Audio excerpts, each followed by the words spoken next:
I really think that the time that the transfer window closes, I think Celtic will be completely up to speed with regards to the way that the team flows and the team plays. And it looks like it's going to be an exciting season ahead. A lot of people are already saying that they don't like the possession play that Brendan Rodgers plays. They say it's quite boring about passing around the back with regards to the former manager, where his team were pushing up and basically had teams camped in on their own box, which I found could be quite boring, because then you're trying to break down teams and it kind of ruins the game a bit when you've got a team that's just going to sit back. At least if we can get teams to pull out slightly, like we did with Ross County at the weekend, but then we know that we can score goals. And that's what this season is all going to be about. But let's talk about transfer talk. First of all, there's been breaking news this afternoon with regards to Arsenal and Kieran Tierney. It might upset a few Celtic fans, because a lot of Celtic fans were clambering over the fact to get Kieran Tierney back. The match officials have been named for this weekend. This weekend we go up to Aberdeen. I do expect a sterner test away to Aberdeen than we got from Ross County. I think it's always a good game up in Aberdeen. It's always got a lot of meat and dig into it, and it's a lot of meat on the bones, as they say up in Aberdeen, and a good few tackles to go with it to get us excited. It is an early kickoff, but let's talk about the transfer window. Obviously, I had this morning's video where we made the move for a Swedish defender.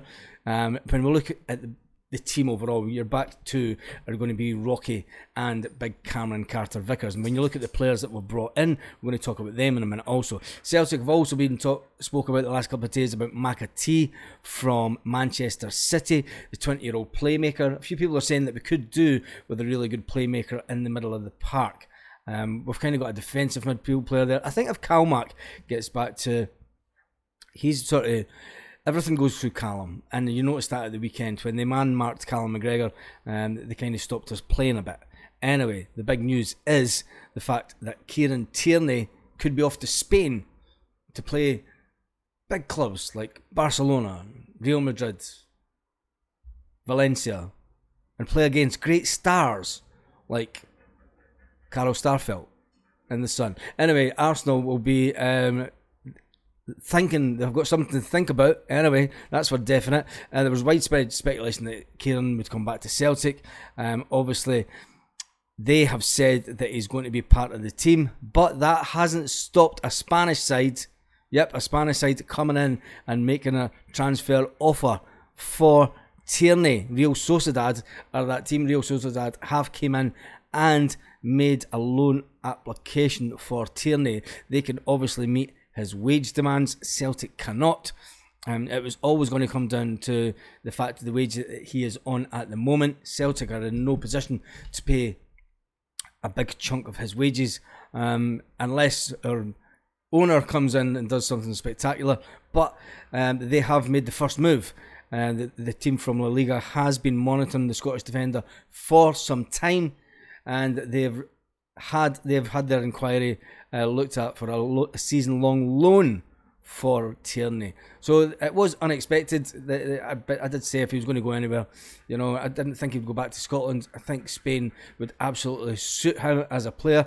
I think the type of football that he plays, and the fact that he gets to go up against the likes of Barcelona and that on a weekly basis also would bring out the best of him. Now, Kieran Tierney did say that he said he'll look, if he does go out on loan, he'll look at going to a team or a country that will help him for his international bid for the Euros next year.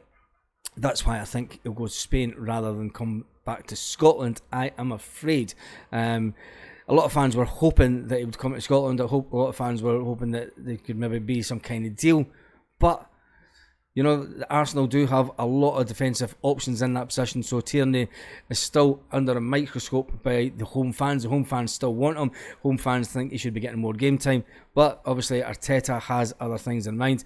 Arteta has come out and said that he is still part of the squad. So tell me what you think about it in the comments. Do you think Tierney will be in Spain this summer? I think there's every chance. Real Sociedad, who finished 4th in La Liga last season, are looking to strengthen their team due to the fact that they're in the Champions League also. So come to Celtic and being in the Champions League, or go to Spain and be in the Champions League and play in better weather.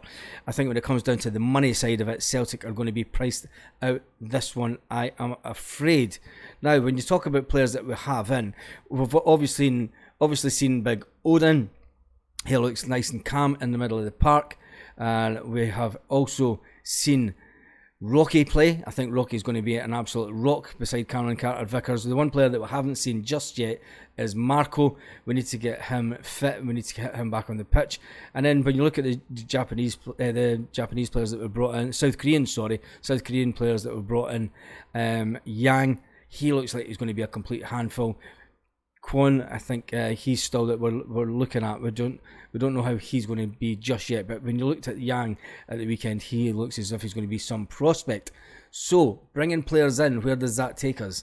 What type of player do you think that we need in at Celtic? Tell me in the comments. A lot of people are going to shout out goalkeeper straight away, and a lot of people are dismayed that we haven't sorted the goalkeeping situation, especially going in for the Champions League. We do have 3 goalkeepers at the club. Are the 2 in reserve good enough? A lot of people are saying no, they're not even good enough for the league. Never mind Europe. So have your say in the comments. Now let's get to the match officials for the weekend. And I kid you not, it reads probably like a Lanark Community Centre day out. So we have Kevin Clancy in the middle of the park, which is fine. Kevin Clancy's not too bad, although he did send off Celtic player last season. And in the middle of the pitch, we've got touchline, we've got David, and then we've got Callum Spence. David McGeehee and Callum Spence. The 4th official is Graham Granger. And then back in the VAR suite in Lark Hall. In the Lark Hall, we have Andrew Dallas. Yep, and we also have Andrew McWill. I am a Mason. Amazes me. It actually amazes me how this still gets to happen in Scotland in this day and age. But it is a Protestant country, so we should really let them just get on with it. Get on with it, as they say. You have to beat what is in front of you and what is on the side of the pitch, and as we've seen last season, what is sitting in the VAR control room. So let's hope that VAR doesn't come into it this weekend. Didn't really have an effect at the weekend, although there was a VAR decision that took about 2 seconds with the possible sending off, which was never really a sending off, so they were quite quick then. Have they got their finger out? Do you think that VAR will be better this season? All will tell this weekend when we go up to Aberdeen. We do have Clancy in the middle of the park. I think Clancy's not too bad as a ref. He's been fair with us in the past. Kieran Tierney, tell me what you think about Kieran Tierney. Looks like he might be off to Spain if they get the go-ahead. Will Celtic make an offer for Kieran Tierney? I don't think that we can meet his wage demands. Real Sociedad, they will spend a decent amount of money, and they do have that kind of money to spend on a player, especially since they are strengthening for the Champions League, and a lot of the Spanish teams are starting to spend money this week. The fact that they're back next week. So tell me in the comments what you think about that. Is it exciting times ahead for Celtic? I think this season, once all the players are settled in, I think Big Cameron Carter-Vickers and Rocky are going to be absolutely immense for us. And I think it's going to be a cracking season. So on that note, have a great day, Celtic fans all around the world. Lit. Roll up to the party, roll up to the party.